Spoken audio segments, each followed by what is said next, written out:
ছোটবেলা থেকে জানতাম যে সরস্বতী পূজা না হলে বড়ই বা কুল খাওয়া যাবে না। এইটা আপনাদের এদিকে প্রচলিত রীতি আছে বাবা? আছে আছে, যে সরস্বতী পূজা না হলে? হ্যাঁ, আমরাও খাইনি।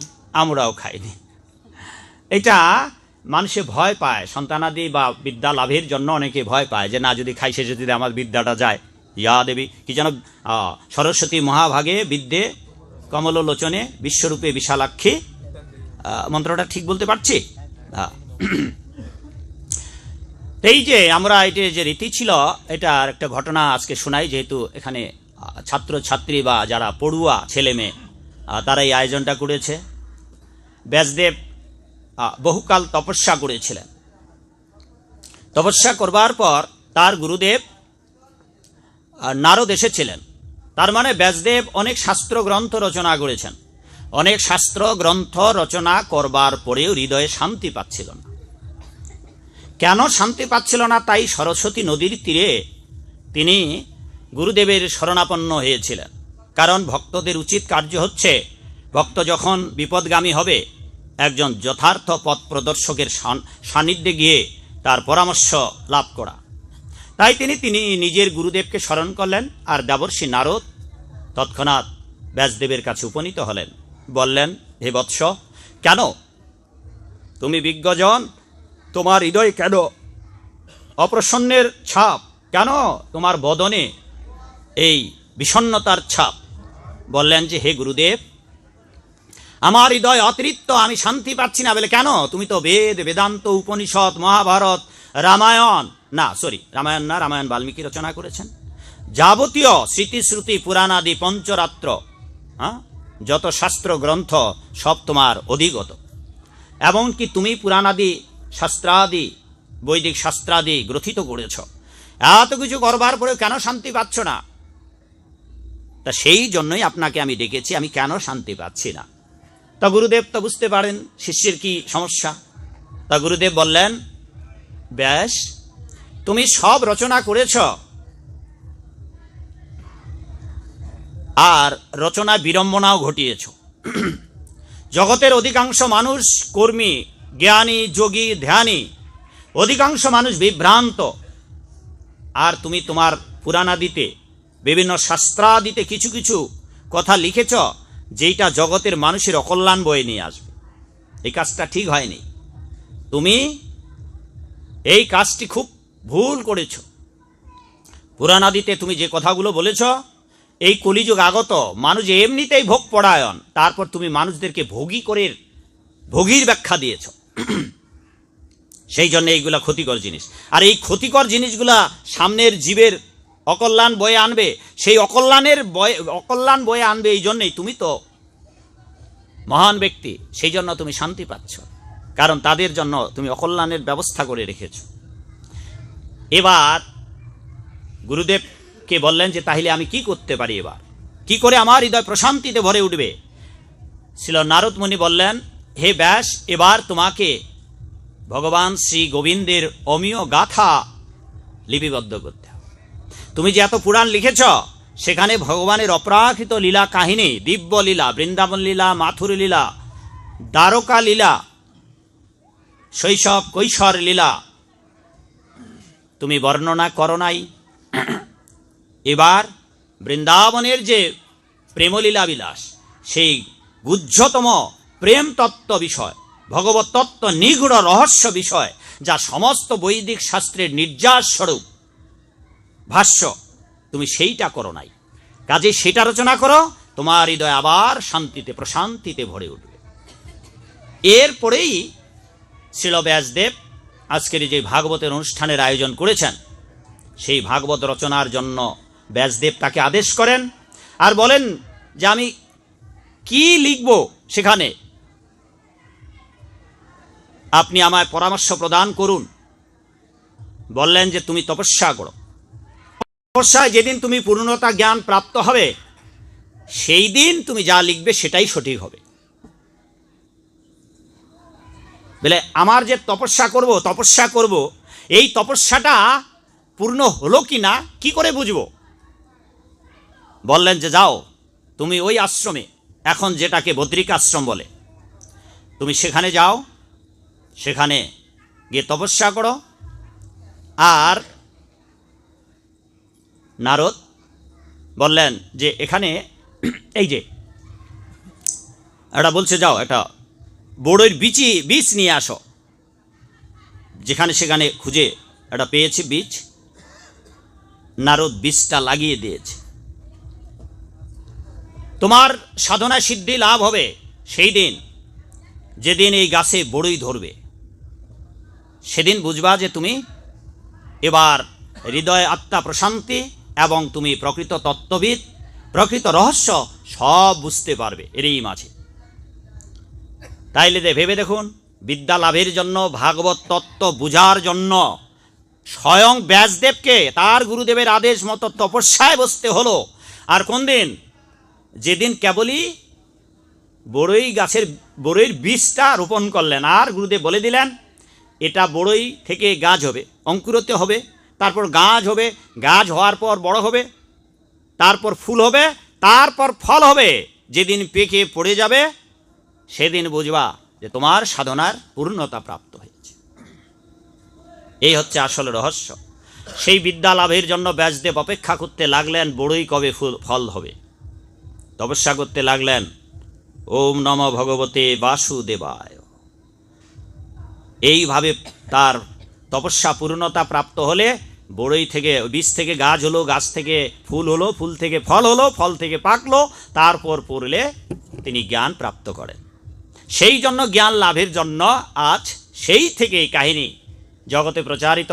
এই জন্য বিদ্যার্থীরা বিদ্যা লাভের জন্য বড়ই পাকা পর্যন্ত বা সরস্বতী পূজা না হওয়া পর্যন্ত, এই বিদ্যার দেবী যেহেতু মা প্রসন্ন তখনই হবেন।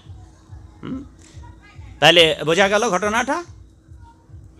স্বয়ং ব্যাসদেব, যিনি বেদ বেদান্তে পারঙ্গত, যার গুরুদেব স্বয়ং চিরমুক্ত পুরুষ দেবর্ষি নারদ, তাকে পর্যন্ত গোবিন্দের লীলা জানবার জন্য এত কাল ধরে বসে ভগবানের তপস্যা করতে হলো। আর আপনারা আবেন, যাবেন, খাবেন, যাবেন, খিচুড়ি পাবেন, আর হয়ে যাবে। সেই জন্যে এ বড় কঠিন রাস্তা। হ্যাঁ, যদি আপনারা এটাকে সহজ করে মেনে নিতে পারেন।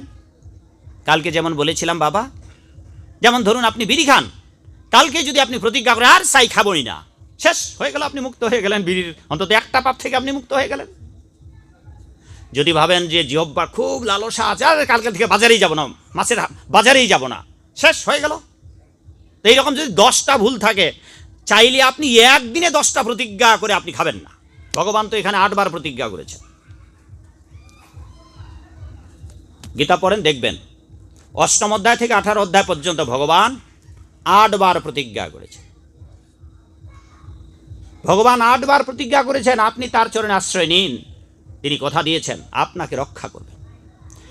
ভগবান বলেছেন, তুমি আমাকে ডাকো, আমি তোমার কাছে আছি, তুমি আমাকে পাবে। তুমি যুদ্ধ করো, তুমি সংসার নির্বাহ করছো, তুমি চিন্তা করো না সংসারটা কি করে চলবে। যোগক্ষেমম বহাম মহাম বলছে, যাদের অর্থ আছে সেইটা আমি পাহারা দেব যাতে বিনষ্ট না হয়, আর যাদের নাই আমি তাদের নিজেই ব্যবস্থা করে দেব। কিন্তু আমরা এই কথাগুলো বিশ্বাস করি না, কারণ গীতাই পড়ি না। আর গীতা পড়লেও বুঝলো গীতা বলছে পড়েছি, সেই পর্যন্ত শেষ। যেমন আমার অনেক গল্পের মধ্যে একটা বড় গল্প বলে থাকি সব অনুষ্ঠানে, গতকালকেই বলা উচিত ছিল। আর এটা আপনারা আমার কাছে ইতিমধ্যেই শুনেছেন, কারণ যেহেতু আপনাদের আশেপাশে আমি অনেক প্রোগ্রাম করেছি। টোনাটুনির গল্প শুনেছেন মা? এখানে কে কে শোনেন নাই টোনাটুনির গল্প? সবাই শুনেছে। আর যদি মা আপনারা কেউ না শুনেন, তাহলে সনাতন মিডিয়া সার্চ দেবেন। বাবু আপনার মিডিয়ার নাম কি? আজকে যারা এসেছেন কি না, মিডিয়ার নাম কি, নাকি এটা ব্যক্তিগত? সনাতনী। ওইটা সনাতনী। আপনি একদিন ফোন করেছিলেন, আর গতকালকে এসেছিল সনাতন মিডিয়া। হ্যাঁ, এইরকম অনেক মিডিয়া আছে যাতে সার্চ দিলে আপনারা আমার ওই গল্পগুলো সব শুনতে পাবেন। তো রাখে কৃষ্ণ, পরের লাইনটা সবাই জানেন, মারে কে। এইটা শুধু আমাদের ঠোঁট পর্যন্ত আমরা মুখস্থ করে রেখেছি, ঠোঁট পর্যন্ত। রাখে কৃষ্ণ, মারে কে, ঠোঁট পর্যন্ত। যদি আজ হৃদয় থেকে সেটা আমরা উৎসারিত করতে পারতাম যে রাখে কৃষ্ণ মারে কে, তাহলে আপনার আর ভয় আছে? তাহলে আপনি কি বলবেন যে কালকে উঠে কি খাবো? না, আমরা তো আবাত করি না, আমাদের ব্যবসা বাণিজ্য নেই। আমাদের মন্দিরে যারা থাকে, মঠ মন্দিরে, সারা বিশ্বের মঠ মন্দিরে যত সাধু সন্ত থাকে, এদের কি চাকরি বাকরি আছে বাবা?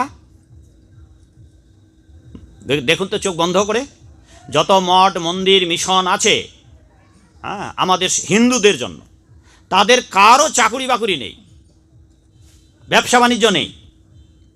তারা মাঠে ফসল বোনে না, তারা কাটে না, তারা অফিস নাই, চাকরি নাই। অথচ আপনার যে অট্টালিকায় বাস করেন, দেখবেন যে সাধুরা তার থেকে বড় দামি অট্টালিকায় বাস করে। আপনারা যেই মোবাইল নিয়ে ঘুরে বেড়ান, বড্ড জোর 50,000 টাকা, আর সাধুদের কাছে কি মোবাইল বাবা? 1 লাখ টাকারও বেশি ভগবান তাদের দিচ্ছে। কোথায় পাচ্ছে? কিছুই তো নাই তাদের। এই জন্য অনেকে আবার সাধুদের দুর্নাম করে, বেটা তোমরা তো পরেরটা খাও, আমরা দেই বলে তো খাও। তোমরা দেবে না, হয়ে গেল, তোমরা দেবে না। যারা বলছো এরকম ভাবো না যে আমরা দেই বলে তো পরেরটা খেয়ে খেয়ে তোমরা হদল খুদকুদ চেহারা বানাইছ, দেবে না তোমরা।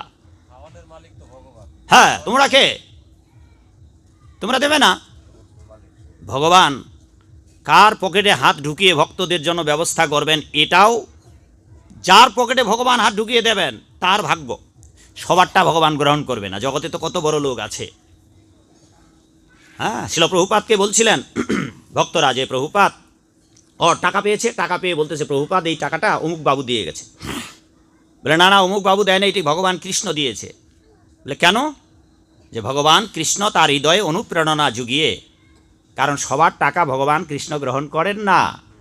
ভগবান কৃষ্ণ অনুপ্রেরণা দিয়ে তার সেবায় তিনি গ্রহণ করেছেন। সেই ভদ্রলোক দিয়ে যায়নি, ভগবান নিজে এটা গ্রহণ করেছেন, তাকে অনুমোদন করেছেন। তারপর নাহলে অনেক মানুষ তো আছে নিজে হয়তো 1000-1200 টাকার ইলিশ মাছ কিনে নিয়ে আসবে, কিন্তু ভাগবত পাঠের জন্য কালেকশনে যাবেন, ওটা তো আপনারা যারা কালেকশন না গেলে বুঝবেন না। কালেকশন একবার বের হবেন, তখন বুঝতে পারবেন যে কয় টাকা দেয় আপনার। যদি অনুষ্ঠান করেন, হরিবাসর করেন, কীর্তনের আসর করেন, ভাগবত আসর করেন, খালি কালেকশনে যাবেন, তখন বুঝতে পারবেন জগতে কত রকমের কিপটা আছে। হার কিপটা আছে, হ্যাঁ, একেবারে কিপটা আছে, চ্যাপটা আছে। তা ভারতে অনেকেই দুর্নাম করতো, বিভিন্ন দেশেও দুর্নাম করে, আমাদের এই দেশেও দুর্নাম করে, যে এরা তো পরের টাকা আমরা না দিলে এরা পাবে কোথায়। এটা ঠিক, আপনারা না দিলে পাবে কোথায়? ভগবান দেবে। আপনারা একজনের গল্প জানেন, যার গৃহেতে এই গীতার একটি শ্লোকের লাইন কেটে দিয়েছিলেন। হ্যাঁ, এই তো অর্জুন মিশ্র। অর্জুন মিশ্র না তপন মিশ্র? অর্জুন মিশ্র, যিনি গীতায় এই প্রতিজ্ঞা করেছেন, যোগক্ষেমম বহাম্যহম, যেটা আমি আগেই বললাম, যে যাদের অর্থ আছে তাদের রক্ষণাবেক্ষণ করবেন যেন নষ্ট না হয়ে যায়, আর যাদের নেই তাদেরকে ব্যবস্থা করে দেবেন। এইটা অর্জুন মিশ্র বললেন যে না না, আরে ভগবানের আমরা সেবা করবে, তারা তো ভগবানই ভক্তের সেবা করছে, এটা হতে পারে না, এটা হতে পারে না। কেন প্রভু আমাদের সেবা করবে? আমরাই প্রভুর সেবা করব। তিনি কেটে দিলেন, তিনি কেটে দিয়ে লাইন লিখে দিলেন। ওখানে লেখা আছে দদাম্যহম, এবার লিখে দিলেন বহাম্যহম। আর যজমান করতে বের হয়েছেন, ফিরে এসে দেখে বাড়ি ভর্তি ধন সম্পদ।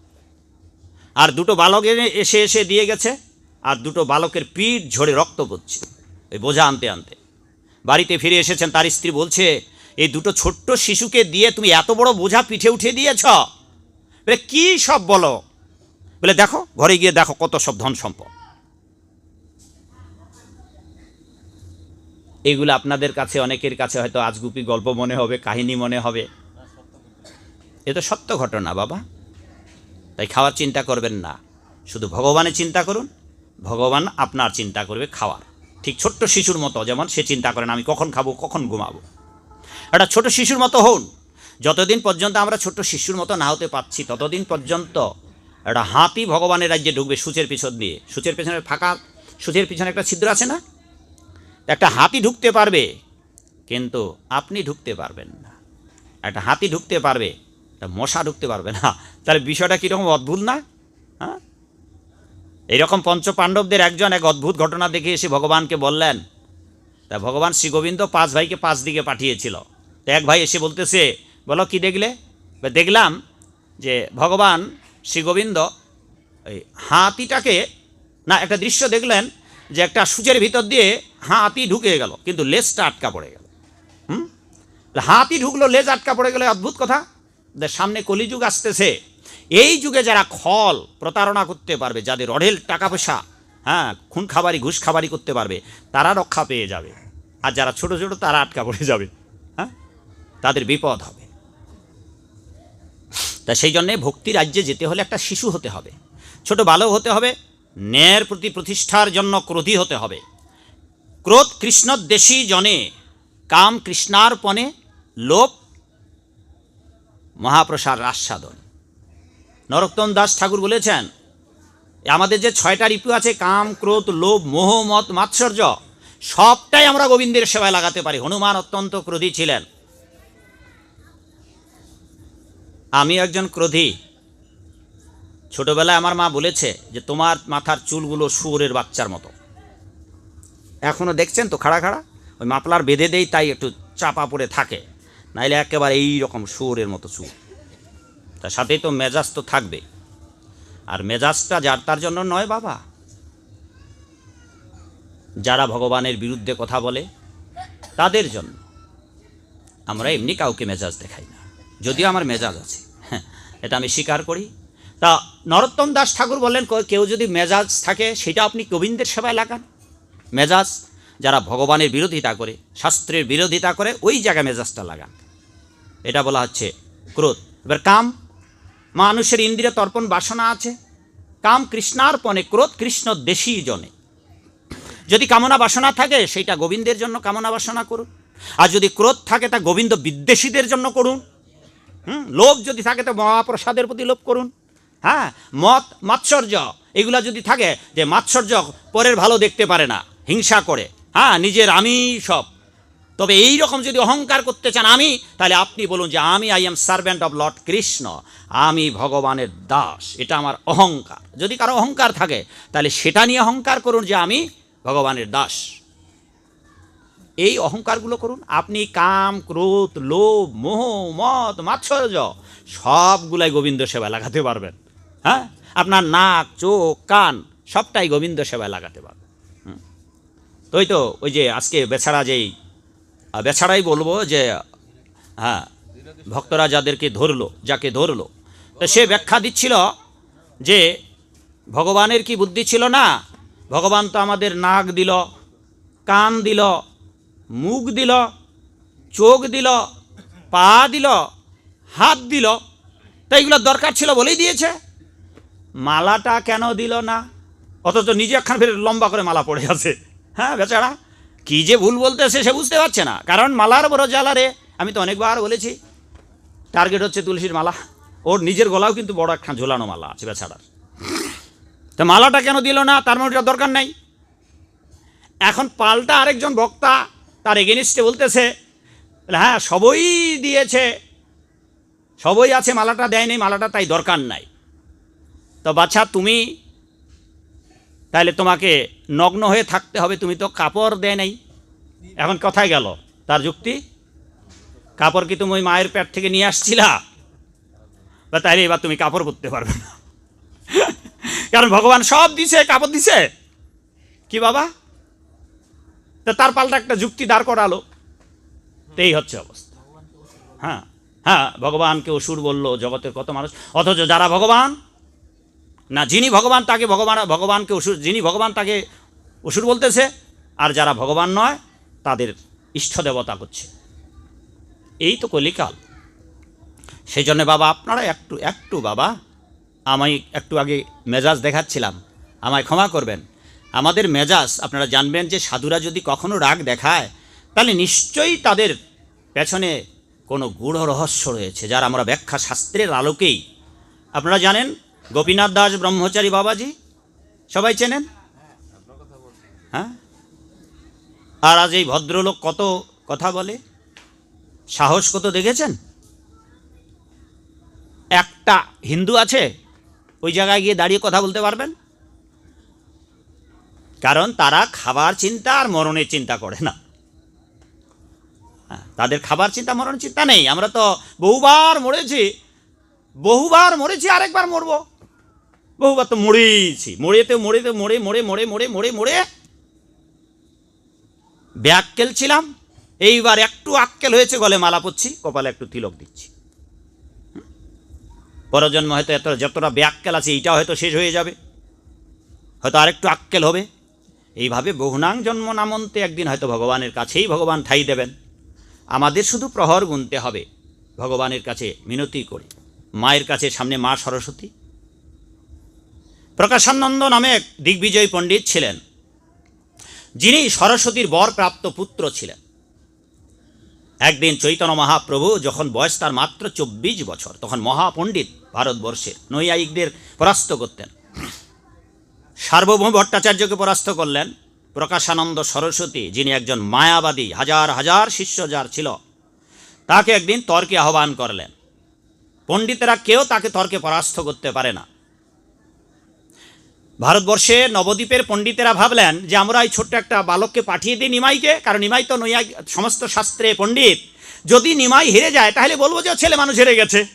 ভক্তরা এই বুদ্ধি করলো যে অন্তত আগে আমরা নিমাইকে পাঠিয়ে দিই, কারণ ওনার সঙ্গে আমরা পারবো না। আর যদি নিমাই হেরেও যায়, ভাবনাটা এইরকম, ভক্তের ভাবনাটা এইরকম, যদি আমাদের নিমাই হেরে যায় বাচ্চা আমাদের, তাহলে আমরা বলবো তো বাচ্চা মানুষ হেরে গেছে, তা আমরা অন্তত নিজেরা, আমাদের অন্তত মুখে চুনকালি পড়বে না, হ্যাঁ, মান সম্মান থাকবে। তাই তারা কি করলো, বৈষ্ণবাচার্যরা তারা নিমাইকে এগিয়ে দিল। আর নিমাই ওই বিতর্কিত সভায় গিয়ে তিনি কি করলেন, ওদিকে পণ্ডিত মহাশয় তো আসনে বসে আছেন, আর সমস্ত পণ্ডিতবৃত হয়ে তিনি বসে আছেন, পরিবৃত হয়ে। তিনি কি করলেন, একেবারে নিচে গিয়ে প্রণাম দিয়ে বসে পড়লেন। স্বভাব সুলভভাবে পণ্ডিতের একটা বোধ আছে, তাই তিনি প্রকাশানন্দ সরস্বতী তাকে কী করলেন, একটা উচ্চ আসনে বসবার জন্য মিনতি করলেন। আর বললেন যে না না, আমি শ্রোতা মাত্র, আমি গোবিন্দের সেবক মাত্র, তাই আপনি ওখানেই বসার উপযুক্ত, আমার এখানেই বসা উচিত। তিনি নিচেই বসে থাকেন। আর আপনারা জানেন কি কদিন ধরে এই তর্কের কথাবার্তা পরিবেশন করেছিলেন তিনি? 7 দিন। 7 দিন ধরে অনর্গল, সাথে সাথে শ্লোক, কোনো শাস্ত্রের কথা না, ওনার শ্লোকগুলাই শাস্ত্র। অনর্গল 7 দিন সংস্কৃতে শ্লোক আবৃত্তি করলেন। নিজের তৈরি করা মহিমা, গুণকীর্তন, গঙ্গার মহিমা, ভোলানাথের মহিমা, মা দেবীর মহিমা বিভিন্নভাবে বর্ণনা করতে লাগলেন 7 দিন ধরে। 7ম দিবসে এই পণ্ডিত মহাশয় চৈতন্য মহাপ্রভুকে জিজ্ঞাসা করলেন, নিমাই, তুমি যে এই নিরবধি নিরন্তরভাবে শুনছ, একটা কথাও যে বললে নাই 7 দিন ধরে।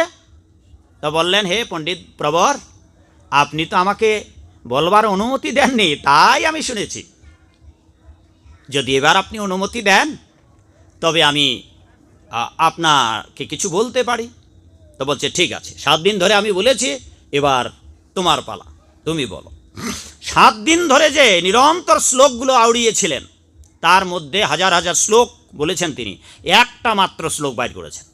একটা শ্লোকে প্রায় 22-24টা না 24টা ভুল বাইর করেছেন, একটা লাইনে, 2টা লাইনের মধ্যে এতগুলা ভুল বাইর করেছেন নিমাই পণ্ডিত।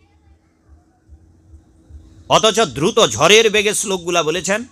তা প্রকাশানন্দ সরস্বতী তাকে জিজ্ঞাসা করেছে, তা আমি তো ঝড়ের বেগে, তুফানের বেগে শ্লোকগুলা বলেছিলাম, তুমি কি করে এই এত সহস্র শ্লোকের মধ্যে একটি শ্লোক বলতে পারলে? বললেন, আপনি যেমন মা সরস্বতীর বরে এত বিদ্বান হয়েছেন, স্রোতের ধারায় আপনি শ্লোক তৈরি করতে পারছেন, তেমনি করে প্রভুর কৃপাতে কেউ কেউ শ্রুতিধরও হয়। আপনি যেমন মায়ের কৃপাতে আপনি মা সরস্বতীর বরপুত্র, যার ফলে আপনি জিহ্বা দ্বারা যা বের করছেন সব শ্লোক বের হচ্ছে খালি। আপনি যেভাবে বের করতে পারছেন মায়ের কৃপায়, তেমনি আমি আমার প্রভুর কৃপায় আমি আপনার শ্লোক মুখস্থ করে ফেলেছি সাথে সাথে, শুনেই শ্রুতিধর, শোনার সাথে সাথে মুখস্থ। ও বাছা অবাক হয়ে গেলেন, ভারতের বিখ্যাত পণ্ডিত, যার সামনে দাঁড়ানোর কারো ক্ষমতা নাই, আর অতগুলো শ্লোকের মাঝে একটা শ্লোকের প্রায় 24টা আমার ভুল হতে পারে, এরকম অনেকগুলো, তারও বেশি কম হতে পারে, ক্ষমা করবেন। আপনারা চৈতন্য চরিতামৃতে এটা দেখে নিতে পারেন। এই মুহূর্তে সঠিকটা আমি বলতে পারছি না যে কতগুলো ভুল বাইর করেছিলেন একটা শ্লোকের উপর, 2টা লাইনের মধ্যে। তার মধ্যে একটা ভুলের বর্ণনা দেই আমি, ভবানী ভর্তু। ভবানী ভর্তু, ভবানী মানে কি বাবা? ভবানী, আজকে একটু ব্যাকরণের ব্যাখ্যা শুনুন। ভবানী, ভবানী মানে কাকে বোঝায়? দেবীকে। তার পতির নাম কি? শিব ঠাকুর। তা ভবানী মানে কি? ভবানী মানে কি ব্রহ্মার স্ত্রী বা অন্যান্য কারো স্ত্রী? কার স্ত্রী ভবানী বলতে? ভবানী বলতেই শিব ঠাকুরের স্ত্রী। তা তিনি এই শব্দটাতে ভুল করেছেন কি? ঝড়ের বেগে বলছেন শ্লোকটা, আর বলছেন ভবানী ভর্তু। এই জায়গায় মহাপ্রভু এই শ্লোকটাতে বাইর করেছেন অনেকগুলো ভুল। বললেন আপনার একটি শ্লোক শুধু আমি আপনার কাছে বিশ্লেষণ চাইব। এত সহস্র শ্লোকের মধ্যে একটি শ্লোক বাইর করে বলেছেন এটা, বলে এটার ব্যাখ্যা করুন। এবার ব্যাখ্যা করতে গিয়ে ডজন ডজন ভুল বাইর করছে মহাপ্রভু। বলেন এই যে আপনি ভবানী, ভবানী মানেই শিবের পত্নী, আর ভর্তু যখন বলেছেন, ভর্তু মানে কি? স্বামী। তার মানে এই ভবানীর উপপতি আছে, তার মানে আরেকজন স্বামী আছে। আপনার ব্যাখ্যা ভুল। আপনি পণ্ডিত, সংস্কৃত জানেন, কিন্তু এর ভাষা চয়ন, সংস্কৃত গঠন বোঝেননি আপনি। এইভাবে এত ভরা সভায় তার পাণ্ডিত্য একেবারে পণ্ড হয়ে গেল সামান্য একটা 24 বছরের ছেলের কাছে। তার হাজার হাজার শিষ্য ভারতবর্ষে। প্রকাশানন্দ সরস্বতী মাথা নিচু করিলেন, বাড়িতে ফিরে গেলেন। আর যাবার বেলায় নিমাই পণ্ডিত বললেন, হে পণ্ডিত প্রবর, আপনি ক্ষমা করবেন। আপনি এতদিন ধরে শ্লোক পাঠ করে আপনি অবশ্যই ক্লান্ত, অবসন্ন, তাই আমার কথায় আপনি কষ্ট পাবেন না। আমি যে আপনার ভুলগুলো বা আপনার যে সমস্যাগুলো বের করে দিলাম, এতে আপনি আপনার মর্যাদার ক্ষুণ্ণ হবে এইটা আপনি ভাববেন না, আর আমায় আপনি অপরাধী করবেন না। আমি শুধু আপনি বলতে বলেছিলেন তাই আমি বললাম, নয়তো তো আমি 7 দিনে আপনার কথাই শুনতেছিলাম। বলতে বলেছেন তাই বললাম, আপনি আমায় ক্ষমা করবেন। আর আপনি যান, আপনি মা সরস্বতীর বর প্রাপ্ত। তো সুতরাং মা আপনাকে বুদ্ধি দান করুক, মাই কৃপা করবেন। আপনি শান্তমণি গৃহে ফিরে যান। কিন্তু আর শান্ত থাকে বাবা? এত হাজার হাজার ভক্তের মাঝে, শিষ্যের মাঝে, নিজের দীক্ষিত শিষ্যের মাঝে নিজে পরাজিত হলেন। রাত্রে আর ঘুমাতে পাচ্ছেন না। তিনি নিরন্তর বাড়িতে ফিরে গিয়ে শুধু মা সরস্বতীর বীজমন্ত্র জপ করছেন। বীজমন্ত্র জপ করতে করতে শরীর ক্লান্ত, ঢলে পড়েছেন, নিদ্রা আসছে না, তন্দ্রা আসছে, শুধু ঝিমুচ্ছে। হঠাৎ মা সরস্বতী, জয় মা সরস্বতী কি,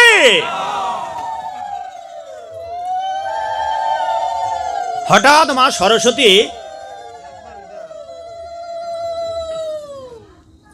অন্ধকারকে আলোকিত করে পণ্ডিত মহাশয়ের গৃহে আবির্ভূত হয়েছে। মা সরস্বতীকে দেখে আর কি চোখে তন্দ্রা থাকে? এবার উঠে দাঁড়িয়েছেন, দাঁড়িয়ে প্রণাম দিয়ে বলছে, মা কেঁদে কেঁদে বলছে, মা তুমি কেন আমায় সেখানে বিদ্যার জন্য তুমি কেন আমার পাশে যাওনি? সেখানে কেন তুমি সেখান থেকে আমার ওখান থেকে চলে গিয়েছিলে? কি অপরাধ ছিল মা আমার? কেন কেন তুমি আমায় এত বড় অপদস্থ করার ব্যবস্থা করলে? তুমি কেন আমায় কৃপা করলে না সেখানে গিয়ে? বললেন যে, পুত্র, এ তোমার পরাজয় নয়, এ তোমার মহান বিজয়। আজ তুমি যার সামনে দাঁড়িয়ে বিতর্ক করছিলে 7 দিন ধরে, তিনি যে আমারও প্রভু। তাই আমি আমার প্রভুর সাথে, যিনি আমার প্রভু আর তুমি আমার ভক্ত, আমার প্রভুর সঙ্গে আমার ভক্ত তর্ক করছে, আমি কি করে, কোন লজ্জায় আমি ওখানে আমার মুখ দেখাবো? পুত্র, এ তোমার পরাজয় নয়, এ তোমার মহাবিজয়, এ তোমার সৌভাগ্য। আমাকে যে তুমি এতদিন ধরে আরাধনা করেছিলে, আজ তোমার আমাকে আরাধনা করার সম্পূর্ণ জীবনের ফল প্রাপ্তি ঘটলো, গোবিন্দের চরণ প্রাপ্তি ঘটলো তোমার। কালকে আর বিলম্ব করো না, কালকে আর বিলম্ব করো না। এখন একটু বিশ্রাম নাও, এখন বিশ্রাম নাও, বড়ই ক্লান্ত হয়েছ। আর কোনো চিন্তা রেখো না। অনাদির আদি গোবিন্দ ব্রজেন্দ্র নন্দন যেই শচীসুত হইল, সেই বলরাম হইল নিতাই। এবার সেই গোলক বিহারী ব্রজেন্দ্র নন্দন নদিয়ায় চৈতন্য রূপে, নিমাই রূপে এসেছেন। এবার কালকে সকালবেলায় গিয়ে তার চরণে আশ্রয় নাও, তবেই তোমার বিদ্যার পূর্ণতা লাভ হবে।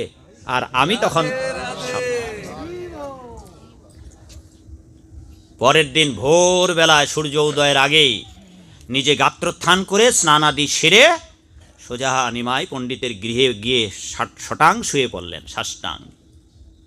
নিমাই পণ্ডিত এসে জড়িয়ে ধরলেন, আপনি কি করেন? আপনি সহস্র শিষ্যের গুরু, আপনি আমারও গুরু, এ শোভা দেয় না, আপনি আমারও পূজনীয়। তখন তিনি মন্ত্রে, বিভিন্ন মন্ত্রে তার বন্দনা করেন, ঠিক যেমন সার্বভৌম ভট্টাচার্য বিভিন্ন মন্ত্র বা প্রার্থনা করেন। এইভাবে সরস্বতীর বর প্রাপ্ত প্রকাশানন্দ সরস্বতী তিনি ভগবানের চরণ প্রাপ্ত করেছিলেন, মহাপ্রভুর সাক্ষাৎ কৃপা পেয়েছিলেন।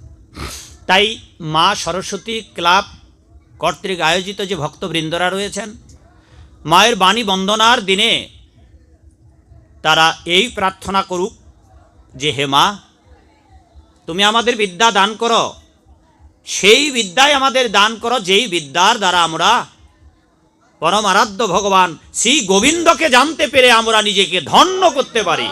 হরি বল, জয় মা সরস্বতী কি।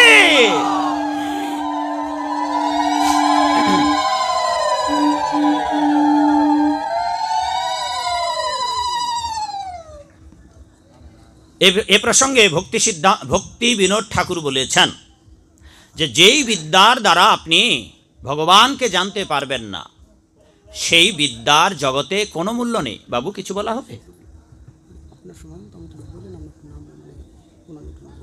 ও না, আমার সময় মতো না, আপনাদের সময় বলে দিন কৃপা করে। আর 10 মিনিট বলি, 11টা পর্যন্ত নাকি? ও ও ও না, 11টা শেষ করবো না, তারপরে 11টা শেষ করবো। হে ভগবান, আমাকে দায়িত্বটা দিচ্ছেন কেন? আপনার কখন আবার খিচুড়ি প্রসাদ রান্না হয়েছে তো, ওটা ঠান্ডা হয়ে যাবে না তো? কারণ শীতের দিন গরম গরম খেয়ে বাড়িতে যাওয়ার সুবিধা হবে মাগো।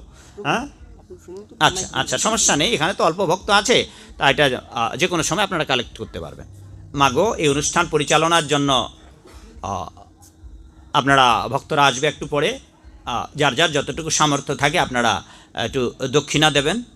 ঠিক আছে, আমি আর 10 মিনিট বলি বা একটু বলি, তারপর বিশ্রামের ব্যবস্থা করা যাবে। তো এভাবে আমাদের যারা বিদ্যার্থী, যারা স্কুল কলেজে পড়াশোনা এখনও করছেন, যারা মায়ের পুষ্পাঞ্জলি দেবেন, আমরা সবাই ছোটোবেলায় মায়ের পুজো করেছি। সবার একটি ভাবনা, কি ভাবনাটা? যে আমরা কি মায়ের যে পূজা করি, আজকাল পেলেরা এমনকি দুর্গা যারা পূজা করেন, তারা কি মাকে সন্তুষ্ট করার জন্য পূজা করি? এইটা হয়তো আপনারা বলবেন যে না বাবা, আমরা মাকে সন্তুষ্ট করার জন্য, কিন্তু বাস্তবতা তা উল্টো। আমরা মাকে সন্তুষ্ট করার জন্য মায়ের পূজা করি না, বরং মা যেন আমাদের সন্তুষ্ট করে, বিপদ নাশ করে, সেই জন্য মায়ের পূজা করি। লক্ষ্মী পূজা কী জন্য করো মাগো? লক্ষ্মীকে সন্তুষ্ট করার জন্য। যদি মা লক্ষ্মীকে সন্তুষ্ট করতে হয় মাগো, তবে তো মা লক্ষ্মীকে প্রতিদিন মা লক্ষ্মী স্বয়ং লক্ষ্মী, তা তিনি কি না খেয়ে থাকেন? আপনার ওই চিনি বাতাস আর ফুল জল দিলেই হবে মাকে? আপনি পরবেন দামি দামি শাড়ি, সুন্দর কপালে সিঁদুর, আর মাকে সিঁদুর লেপটিয়ে একটা সুগন্ধ বানায় হিলবেন, আর মাকে একটা মাকড়সার জালে আবদ্ধ জায়গায় রেখে দেবেন, তো মা কৃপা করবে? তো মাকে আমরা পূজা করছি কেন? মা যেন আমাদের ধনে ধান্যে পূর্ণ করে দেয়। এইবার সরস্বতী পূজা কেন করছি? মা যেন আমাদের বিদ্যা দেয়।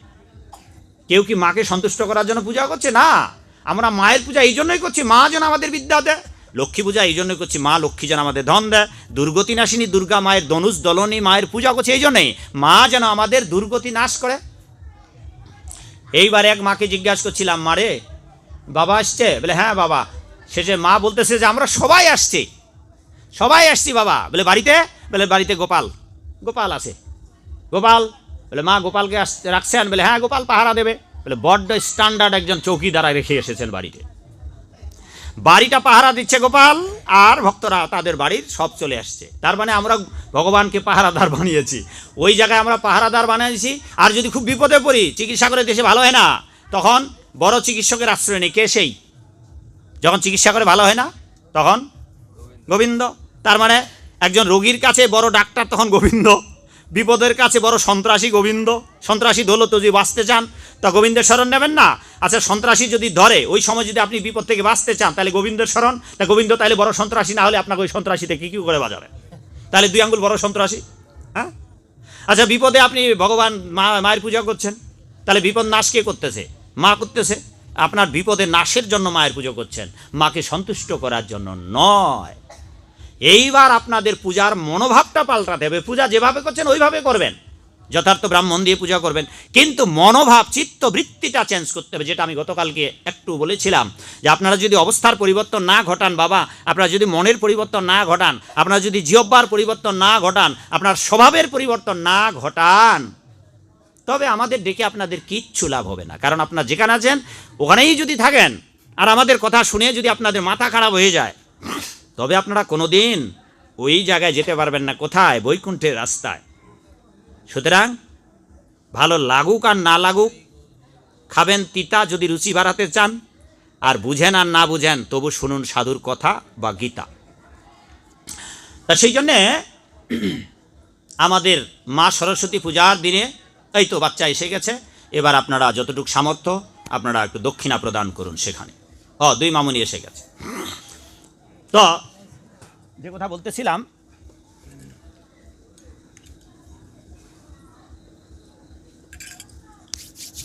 যে কি যেন ভুলেই তো গেলাম, কি বলতেছিলাম বাবা? না, সেটা ঠিক আছে। তো আমাদের এখন কি প্রার্থনা হওয়া উচিত? সামনে 14 তারিখে, 14 তারিখ ঠিক বলেছি, সরস্বতী পূজা। হ্যাঁ, 14 তারিখে সরস্বতী পূজা। সন্তানদের এই প্রার্থনা হোক মায়ের কাছে যে মা আমাদের এমন বিদ্যা দিন যেই বিদ্যা দ্বারা আমরা অনাদির আদি গোবিন্দকে জানতে পারবো, আর যেই বিদ্যা দ্বারা আমরা আমাদের মানব জীবনকে ধন্য করতে পারবো। কারণ সবাই বিদ্যা লাভের এই প্রত্যাশা করে যে ভালোভাবে পরীক্ষায় পাশ করি, চাকুরি বাকুরি ব্যবসা বাণিজ্য যেন বিলাপ ফেরত হতে পারি, উদ্দেশ্য এটা। কিন্তু আমাদের উদ্দেশ্য যদি এটা হয় যে হ্যাঁ, এই বিদ্যা দ্বারা আমরা গোবিন্দ সেবাও করব, এই বিদ্যা দ্বারা আমরা চাকুরি বাকুরি ব্যবসা বাণিজ্যও করব, কিন্তু এই বিদ্যার মধ্য দিয়ে আমরা গোবিন্দের আরাধনাও করব। গোবিন্দ যদি আরাধনার সম্পৃক্ত না রাখা হয়, তবে জড়বিদ্যা মায়ার বৈভব আপনার সংসারে বন্ধন সৃষ্টি করবে। জড়বিদ্যাটা ঠিক একরকম। কীরকম বাবা? যদি কারেন্ট না থাকে তবে কি বাতিগুলো জ্বলবে? মাগো, বাতি জ্বলবে বাবা? তা জড়বিদ্যাটা হচ্ছে এই বাল্বগুলোর মতো, আর আধ্যাত্মবিদ্যা হচ্ছে কারেন্টের মতো।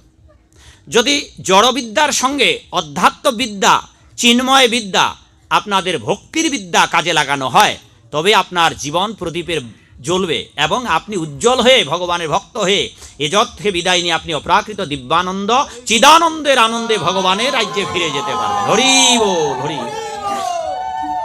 তাইলে আগামী 14 তারিখে সবার প্রার্থনা হোক যে মা সরস্বতী যেন আমাদের সেই বিদ্যা বুদ্ধি দান করে, যে কথা ভগবদ্গীতা ভগবান বলেছেন, দদামি বুদ্ধি যোগং তম যেন মম প্রজান্তিতে। এখানেও ভগবান বলেছেন যাদের ভগবানকে ডাকবার বুদ্ধি নেই, যাদের বুদ্ধি কলুষিত, যাদের বুদ্ধি বিভ্রষ্ট, তাদেরকে ভগবান বলেছেন আমি তোমাকে বুদ্ধি দেব, তুমি কেবল আমার চরণে আশ্রয় নাও। তাহলে তোমাকে কীরকম বুদ্ধি দেব? তুমি যদি আমাকে পেতে চাও তাহলে আমাকে পাওয়ার বুদ্ধি দেব, আর তুমি যদি ভাবো যে আমি ভোগী জীবনযাপন করব, তাহলে ভগবান কিন্তু আপনার কাছে আছেন, এইবার ভোগীর মতো বুদ্ধি দেবে আপনাকে। এইবার তাহলে দুটোই পাবেন আপনি। আপনি যদি ভোগের বুদ্ধি চান, ভোগ দেবে। আপনি নিবুদ্ধিতার বুদ্ধি চান, দেবে। কারণ ভগবান পরমপিতা সন্তানদের স্বাধীনতা দিয়েছেন। যদি তিনি আমাদের স্বাধীনতা না দিত, আমরা চেয়ার টেবিলের মতো এক জায়গায় দাঁড়িয়ে থাকতাম। সেই জন্য বাবা, যদি আপনারা ভালো মানুষ হতে চান, ভগবানের চরণে আশ্রয় নিন, ভগবান আপনাকে সুবুদ্ধি দেবে। আর যদি বলেন আমরা যেভাবে আছি এইভাবেই জীবন কাটাবো, আর সাধু কি বলে বলুক, কোনোদিন ভগবানের কৃপা লাভ করতে পারবেন না। কারণ ভগবান তো আপনার হৃদয়ে আছে। আপনি কি চাচ্ছেন, কি না চাচ্ছেন, এটা আমাকে বলতে হবে না, কাউকে বলতে হবে না। ভগবান আপনার কাছে ওই রকমের দুষ্টগুলো পাঠাবে, আর যদি শিষ্ট হতে চান, ভদ্র হতে চান, তাহলে ভদ্র মানুষগুলোই পাঠাবে, নাহলে অনাচারগ্রস্ত লোকদেরই আপনি সঙ্গ করবেন। এটা আপনাদের দুর্ভাগ্য। নিজের অবস্থার মনের পরিবর্তন করুন, আর সেটাই মায়ের কাছে প্রার্থনা করুন, যাতে করে আমাদের হৃদয় পরিশুদ্ধ হয়, আমরা যেন মা তোমার দান বিদ্যা, তোমার দেওয়া বিদ্যা দিয়ে আমরা যেন গোবিন্দের আরাধনা করতে পারি। আর সে কথাটি গীতাতেও বলেছেন, দদামি